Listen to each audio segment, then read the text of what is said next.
אני פה בתוך הממ"ד. יתר הדירה נפגעה, אבל מי שנמצא פה בתוך הממ"ד, בתוך החלל הזה, כלום, שום דבר, תסתכלו. אפילו התמונה נשארה שלמה. בבניין הזה בעצם הוא קיבל את ההמשך של הטיל שפגע בבניין הר החומות.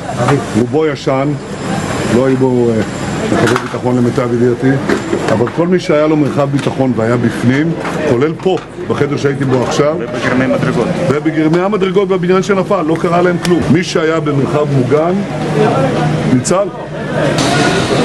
ונשמרתם מאוד על נפשותיכם, כך אתם מצילים את עצמכם, וכך אתם גם עוזרים לנו לנצח את הברברים האלה בטהרן. הם ישלמו מחיר מאוד כבד על רצח ילדים ונשים ואזרחים חפים מפשע.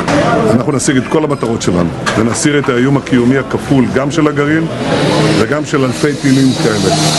זה לא יהיה, אנחנו מנצחים.